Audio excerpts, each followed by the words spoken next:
Livio y Appiano hablan de una ciudad muy poderosa y rica, la única ciudad al sur del Ebro que se atrevió a afrontar a Aníbal después de que éste derrotara a una coalición de ólcades y bacceos en la batalla del Tajo, una ciudad que mereció la alianza de Roma y que resistió durante 8 meses el asedio activo, esto es, con máquinas de Aníbal Barca.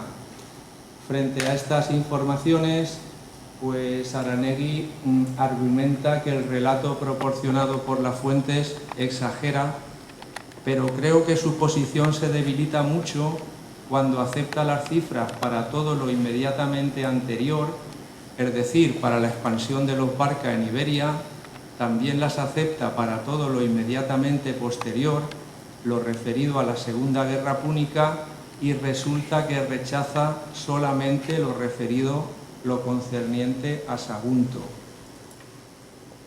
Si pasamos ya a las pruebas materiales y empezando con la numismática, Sagunto es la primera ceca ibera y acuña hacia el 350 a.C., según el principal especialista Pere Pau Ripollès. Acuñar moneda implicaba disponer de un tesoro estatal y también de artesanos especializados. En la antigüedad no existía un sistema de pesos y medidas universalmente aceptado. Arce podía haber acuñado según un patrón monetario foráneo, como por ejemplo el ático euboico o el joseo masaliota o el del sequel tirio, y entonces se hubiera integrado con gran facilidad en un gran circuito comercial, pero prefirió acuñar según su propio patrón de pesos y medidas, con una unidad en torno a los 3 gramos, y esto significa que pensaba organizar su propio círculo productivo y redistributivo, y que era una ciudad muy próspera y muy segura de sus fuerzas. En el territorio arsetano tenemos una gran concentración de alfares. La producción cerámica arsetana se especializaba sobre todo en fabricar ánforas para el almacenamiento, el envasado y el transporte de productos alimenticios, de higos, de miel, de vino y de cerveza. La producción anfórica arsetana era tan importante que existe un tipo anfórico específicamente saguntino, que es el 1,8 de Ribera. Naturalmente, para poder exportar toda esta producción agropecuaria era necesario un puerto. En el territorio arsetano no solamente está el puerto del Grau Vell, sino que además disponían de importantes fondeaderos y desembarcaderos. En el siglo IV a.C., los arsetanos destruyeron el Tospelat, que sería la salida al mar de Edeta. A partir de ese momento consiguieron un monopolio comercial sobre una muy amplia zona litoral que iría prácticamente desde Quese, en la desembocadura del Francolí, posteriormente Tárraco, hasta el Portus Sucronensis, en la desembocadura del Xúquer. El puerto del Grau Vell sería prácticamente el único puerto mayor ibero, solo superado por establecimientos de origen colonial como Emporium, Ebusus, Cartago Nova o Gadir. Podemos comprobar cómo Arce era una auténtica encrucijada de rutas marítimas y terrestres, puesto que confluirían, por un lado, la ruta focense, la ruta de las islas, cuya última estación sería Ebusus, un ramal de la zona de la ruta norteafricana, y también la ruta gadirita, que remontaría Iberia. Y además controlaba 2 importantes caminos terrestres, por un lado la vía Heráclea, posterior camino de Aníbal, posterior vía Augusta, y también la ruta celtibérica, que permitía penetrar hacia el interior, hoy día fosilizada en el Camino Viejo de Teruel. En la antigüedad, en numerosas ocasiones, los puertos están asociados a santuarios. Dado el infradesarrollo del derecho de gentes, los comerciantes buscaban y las autoridades intentaban proporcionar una protección divina. En el caso de Sagunto, pues existía el templo de Venus en la zona portuaria y el templo de Diana en la parte baja de la ciudad, infraopidum, según noticia de Plinio. Estos dos santuarios pudieron ejercer de garantes de los intercambios. En Sagunto está documentada la existencia de arquitectura monumental. En la imagen tenemos dicho asépticamente el muro de la calle Sagrario, porque se discute acerca de qué es. Algunos defienden que se trata de una estructura defensiva, como Manuel Olcina, mientras que otros consideran que es el podium del templo de Diana, como plantearon García y Bellido y Corey. Los que defienden que es una estructura defensiva se apoyan en su fuerte aparejo de opus silicium o aparejo poligonal, que sería del estilo 3-4 de Lugli, que es un estilo que, aunque no llega a ser regular, aunque no llega a ser isódomo, sí que permite ir contando hiladas de regularización, ¿sí? Por otro lado, es importante señalar que las hiladas más gruesas, los bloques más gruesos están en las hiladas intermedias, que sería justo donde golpearía un ariete, y también destacan la fuerte anacirosis. La anacirosis o cincelado perimetral, cuando es muy cuidada, puede tener un significado decorativo, ornamental, pero cuando es muy rústica, sirve para que la parte central sobresalga y absorba los golpes del ariete o de los proyectiles, protegiendo de esta manera las frágiles junturas entre bloques. Los que defienden que se trata del templo de Diana, pues defienden que argumentan que en sus alrededores apareció la cabeza de Diana y numerosas inscripciones dedicadas a la diosa, y también que los espacios religiosos tienden a fosilizarse. Muy cerca de este muro está la mikvé, que demostraría que ahí estaba la sinagoga, y también está muy cerca la iglesia de Santa María, que, como era la costumbre en la época de la conquista, pues se asentó sobre la mezquita Al-Jama. Aquellos que defienden que es un trozo de muralla remiten como paralelo al muro de Olérdola, romano republicano del siglo II a.C., mientras quienes consideran que se trata del templo de Diana remiten al monumento ibero de Tutují en Galera, Granada. Comentando algunas cosas a nivel formal, pues podemos destacar el posible opus africanum, la anacirosis ya mencionada, muy rústica, también los bloques de contorno recortado para poder asentar mejor los bloques inmediatamente superiores, el encaje en seco, es decir, a hueso, sin argamasa, aunque utilizando numerosas piedras de calce. Carlos de Juan pues también propuso que algunos de los bloques utilizados en esta muralla pues son muy similares a los de Trencaciones. Además de arquitectura monumental, pues también se cuenta con escultura monumental. Aquí tenemos el toro ibérico aparecido en la partida del Terrer, en Montíver, que tendría un carácter apotropaico, es decir, de protección de las almas, vinculado a un monumento funerario.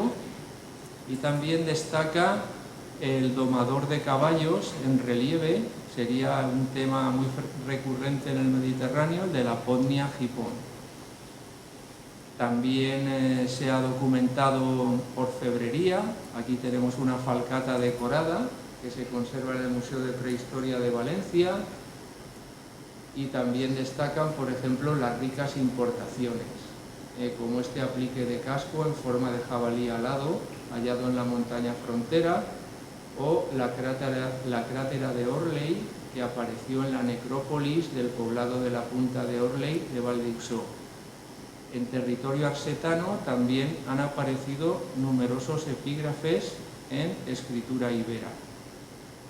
Todo esto creo que autoriza a plantear que la ciudad de Arse era más extensa. Podemos partir de la propuesta de Aranegui, que a mi juicio sería válida para lo que sería la ciudad del siglo VI al IV a.C., organizada en torno a la plaza de Ciudadela, la más alta del Tosal, con 178 metros sobre el nivel del mar. Sin embargo, considero que esta propuesta es indefendible para la ciudad del siglo III a.C., la que hubo de afrontar el ataque de Aníbal. Es indefendible porque Aranegui marca el límite de la ciudad, su límite oriental, en la plaza de Estudiantes, y la parte más baja de esa plaza se encuentra a 118 metros sobre el nivel del mar.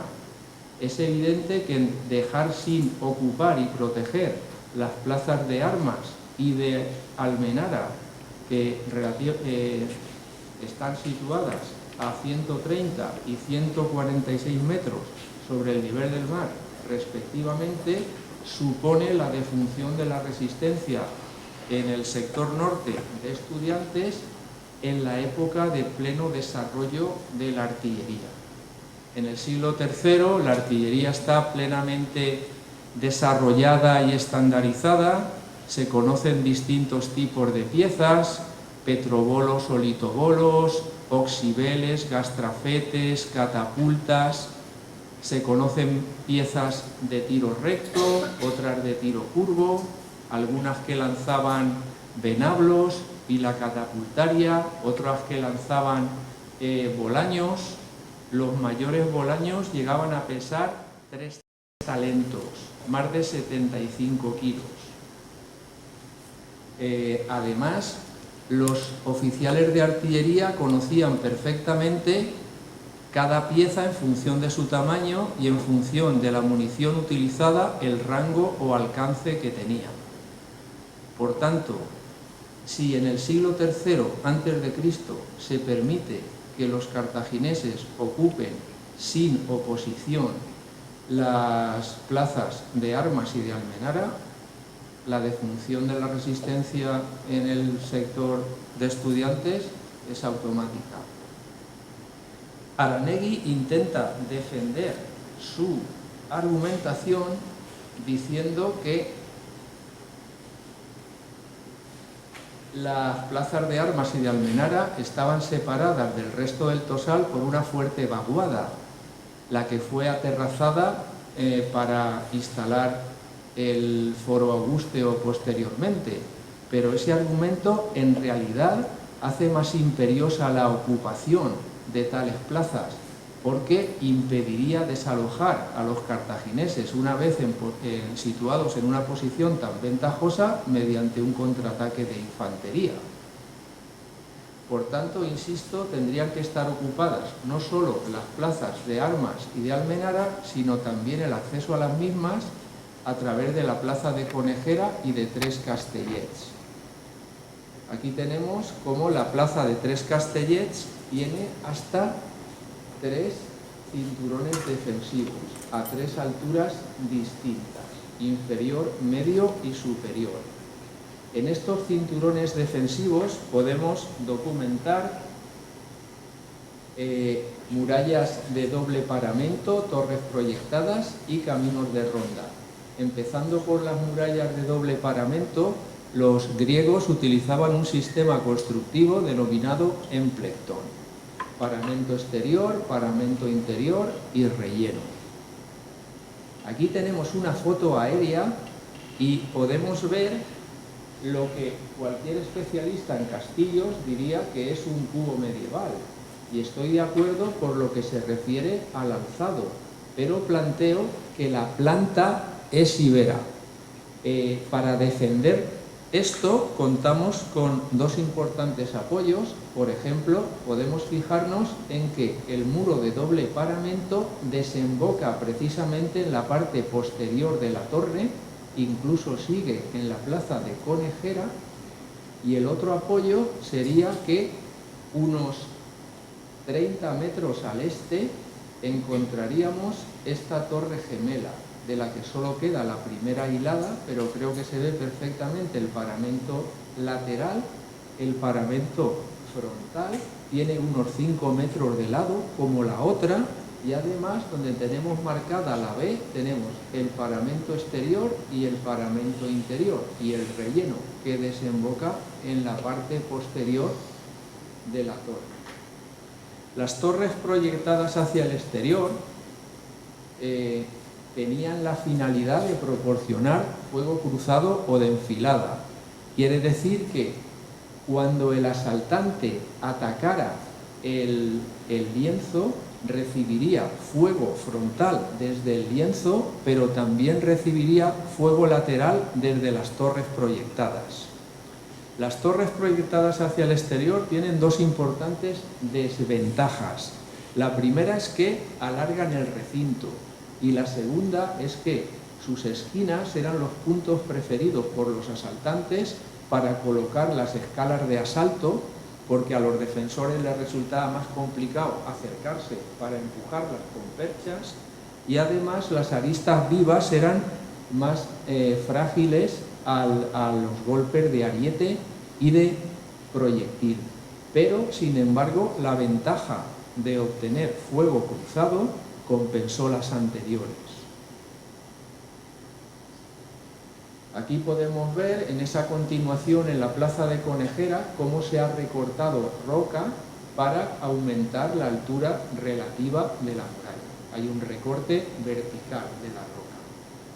Y aquí tenemos los caminos de ronda, donde la roca ha sido recortada pero horizontalmente. Respecto a su función, explicaremos un poquito más tarde con detalle. Ahora vamos a intentar justificar la ampliación del recinto ibero hacia el oeste, hacia la parte occidental.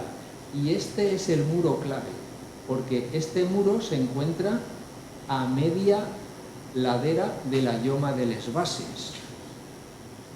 Concretamente se encuentra en esta posición.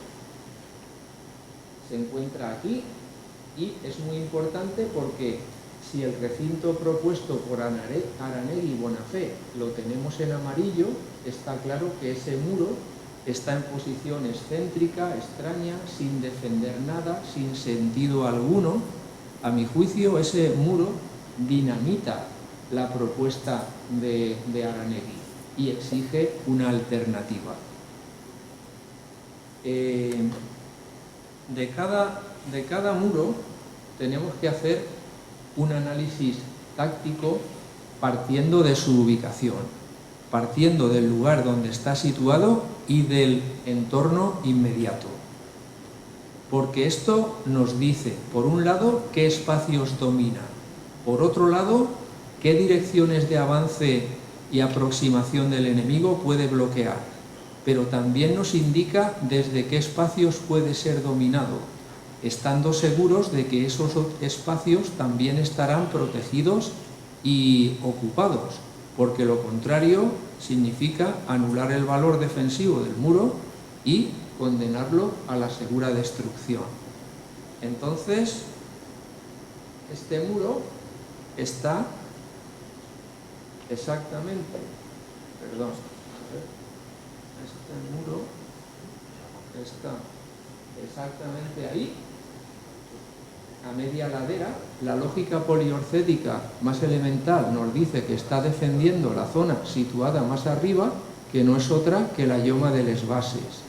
Y esta lógica poliorcética elemental nos dice que lo más lógico es que la muralla en la Lloma de les Bases estuviera justo en la cresta. Partiendo de estas dos ideas, En ese espacio lo que nos queda es una puerta de tenaza abierta. Es un apoyo secundario a esta teoría el hecho de que los bloques que compondrían esa puerta, los que nos quedan, están perfectamente escuadrados, perfectamente trabajados. Es decir, como podíamos esperar en un lugar que va a ser visto con frecuencia, porque las murallas son el rostro de la ciudad. Ahora vamos a desplazarnos de la Lloma de les Bases, siguiendo en la parte occidental de la ciudad, pero a la otra elevación, a la noroccidental, a las alturas de Aníbal. Y nos vamos a situar exactamente donde estas alturas intersectan con la propuesta de Aranegui. Ahí se encuentra el llamado muro occidental de Rouillard. Podemos comprobar que este muro es muy sólido en cuanto a su morfología, pero si nos fijamos en su posición es débil, porque no domina las alturas de Aníbal, sino que está dominado por ellas. Eso nos indica claramente que las alturas de Aníbal también estaban ocupadas y protegidas en época ibera. Entonces, si pensamos que tenemos una triple acrópolis, por un lado tenemos el Tosal del Castell, pero prolongado por una parte la Lloma de les Bases y por la otra parte alturas de Aníbal, lo que queda en medio es el Barranco del Cuiro. Y un enemigo podría remontarlo hasta llegar al tramo de la Senda de Lladres, que se encuentra entre ambas elevaciones, podría llegar hasta aquí, a pesar de recibir un fuego defensivo muy intenso, podría llegar, pero no superar esta zona si este muro prolongado ejerciera de cierre frontal.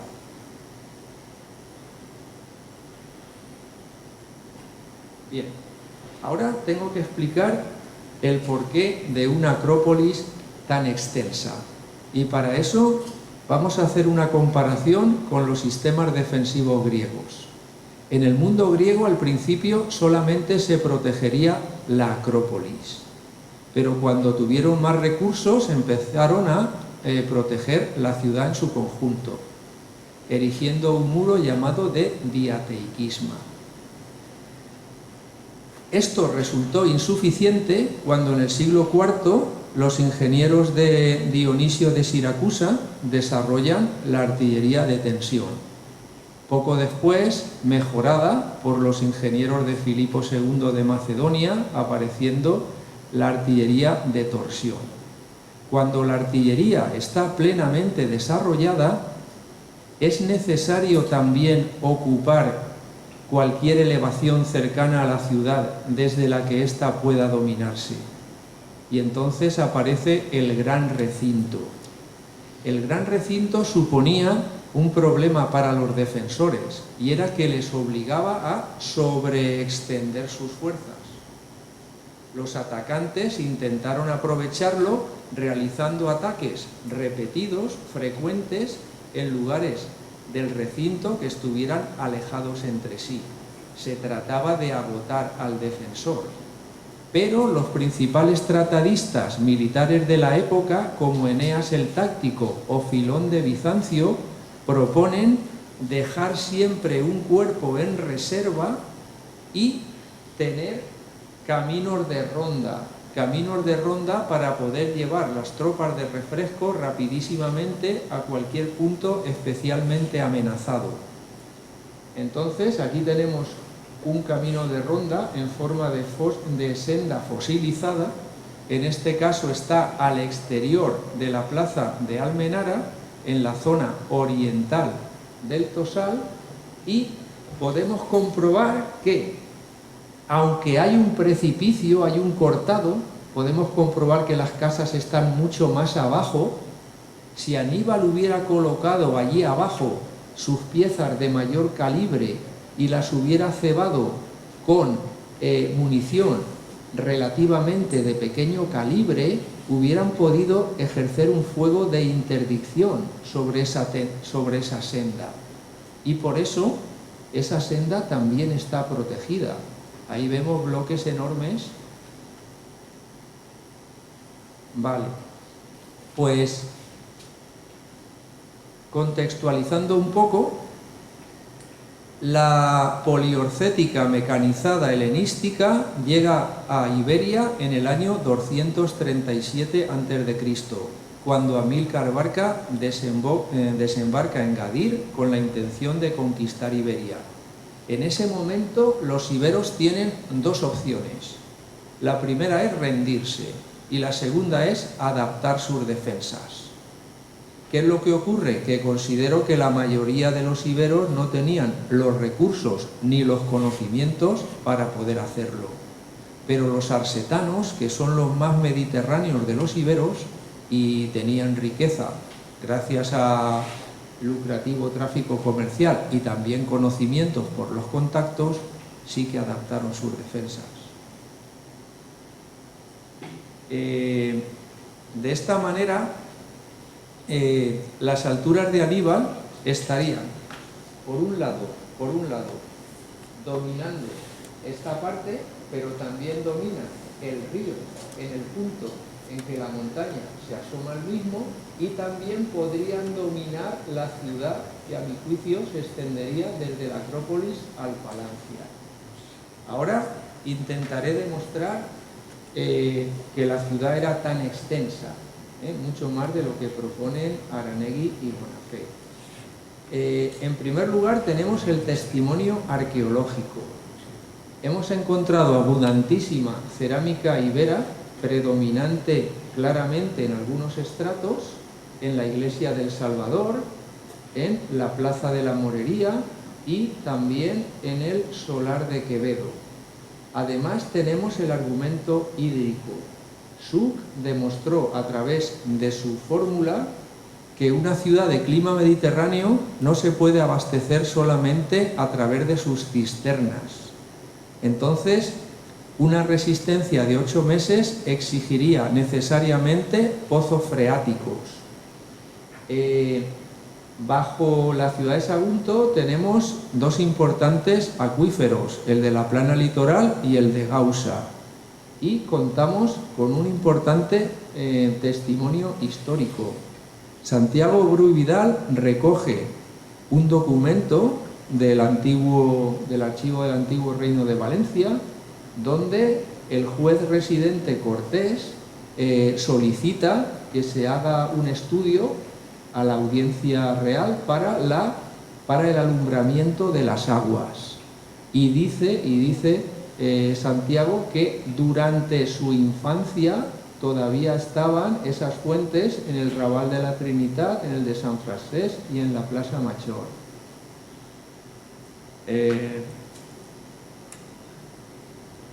Por tanto, a mi juicio, no estamos ante una ciudad de 10 hectáreas, sino de aproximadamente 100 hectáreas.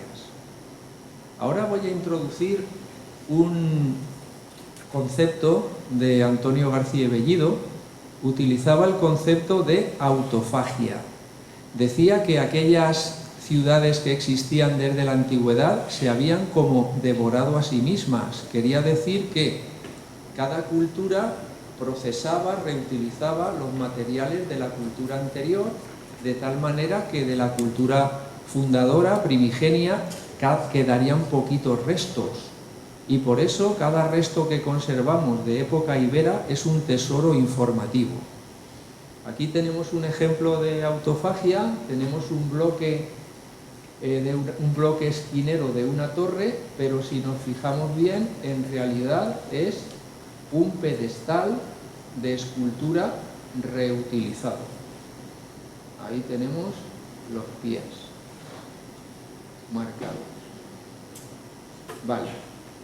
Entonces, importante, tenemos restos iberos en lugares muy alejados del recinto, muy alejados entre sí. Esto demuestra que a nivel cuantitativo, el recinto es enorme, pero para mí es mucho más importante el nivel cualitativo, porque podemos encontrar casi todas las recomendaciones de los principales tratadistas de la época. Tenemos torres proyectadas hacia el exterior, como comentábamos antes. Tenemos también muralla de cremallera. El trazado está retranqueado para poder conseguir fuego de enfilada sin la necesidad de edificar torres. También tenemos roca recortada verticalmente para proporcionar mayor altura a la muralla. También tenemos roca recortada horizontalmente y en escalera para poder asentar mejor los bloques. Está documentada en la muralla de Tres Pouets. También tenemos antemural y poterna. En época helenística, los defensores sabían que si el ariete o la Helépolis llegaba al muro, estaba perdido y por tanto se imponía una defensa activa. Quiere decir que era necesario hacer salidas y incendiarlas. Para eso necesitaban lo que llaman muros de proteiquisma, el epicampión, la defensa avanzada.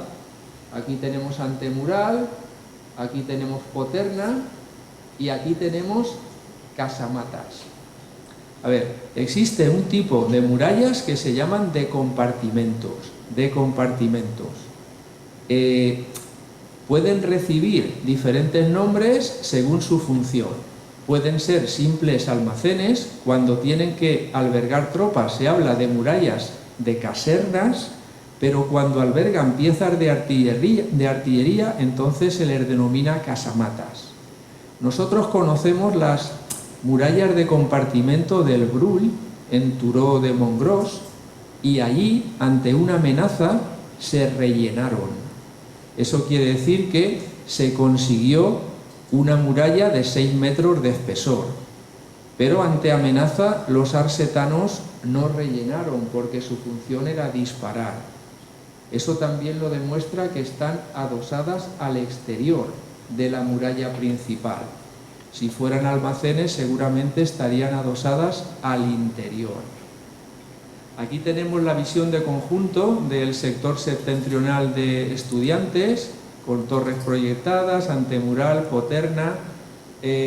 También hay una cisterna a Bañarola. 5 minutos, acabamos ya. Cisterna a Bañarola, ¿vale? Esta es de origen púnico. Vale, pues estos... lo que tenemos aquí, estos elementos, los paralelos son asombrosos con los del Tosal de Manises en Alicante. Aquí tenemos esto en planta, aquí tenemos cómo se utiliza en numerosas ocasiones un aparejo ciclópeo. El aparejo ciclópeo es muy importante, además de por su valor defensivo, por su valor simbólico, porque se quiere transmitir una antigüedad inmemorial. Nosotros somos los habitantes primigenios y por eso tenemos un derecho preferente a los recursos. Hay una noticia que recoge Plinio de Boco que dice del templo de Diana que era 200 años anterior a la ruina de Troya. Evidentemente esto es una exageración, pero se trataba de prestigiarlo a través de su antigüedad. En cualquier caso, recuérdese que muchos dicen que Murviedro viene de Murus Vetus, que serían muros antiguos. Vale, para ir finalizando, la mayoría de las ciudades mediterráneas tienen un esquema tripartito: Acrópolis, ciudad, puerto. Aquí tenemos una reconstrucción ideal de una ciudad griega. Aquí tenemos la colonia fenicia de toscanos, mismo esquema tripartito. La multiculturalidad que conlleva los contactos comerciales también se puede ver en las cisternas. Tenemos cisternas iberas, oblongas, casi informes, pero también tenemos a Bañarola, de origen púnico, y un poco posteriores las romanas, rectangulares, con la media caña en las esquinas y el opus igninum. Para finalizar voy a hablar un poquito del registro arqueológico del Grau Vell. Empezando por el periodo antiguo, primera idea importante, predomina el material indígena. Esto quiere decir que podemos descartar totalmente el origen colonial, tanto el zaquintio que planteaba Polibio como el zaquintio ardeatino que planteaba Livio. En este periodo antiguo predominan el material fenicio, ánforas del Círculo del Estrecho y púnico-ebusitanas. En segundo lugar estarían las etruscas y las foceomasaliotas. Si nos vamos al periodo pleno, 2 minutos. Si nos vamos al periodo pleno, podemos ver que las iberas siguen siendo las mayoritarias, muy importante porque quiere decir que los arsetanos están teniendo éxito en su proyecto de formar su propio círculo productivo y distributivo. Y, importante, aunque sigue dominando el material fenicio, cada vez tiene más importancia las ánforas magno-greco-siciliotas y también la cerámica de barniz negro, campaniense A, cerámica de Cales, estamos hablando de material itálico. Y luego ya, para el periodo tardío, de importante desarrollo de los intercambios, esto estaría en relación con el muelle de Trencatimons, imagino, y también que las ciudades, los materiales itálicos desplazan a los fenicios. Última cosa importante, si comparamos registro cerámico del Grau Vell, de Arce, de Edeta y de los núcleos secundarios de Edeta, a nivel de material importado vamos a encontrar una gradación de mayor a menor. Hay más material importado en el Grau Vell que en Arce, porque buena parte de ese material es para redistribuirlo. Hay más material importado en Arce que en Edeta, porque es una ciudad costera y no una ciudad de base agropecuaria. Hay más material importado en Edeta que en los núcleos secundarios, como la Seña, la Monrabana, el Castellet del Bernabé, Puntal del Llop, porque Edeta es la sede de la aristocracia, que es la consumidora de esos productos.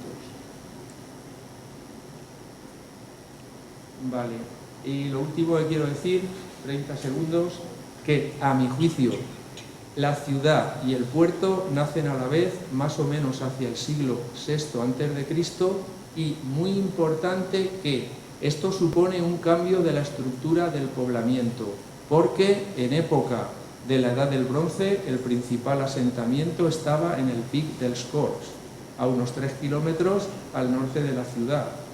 Cuando cambia la estructura de poblamiento, busca un lugar desde el que puede controlar el puerto. ¿Vale? Bueno, pues ya me despido. Es mi primera ponencia. No sé si será la última. Espero que les haya resultado interesante. Por cierto que hice un documental sobre todo esto y he preparado un cuadernillo de trabajo y voy a repartir uno por persona si me lo permiten. ¿Sí?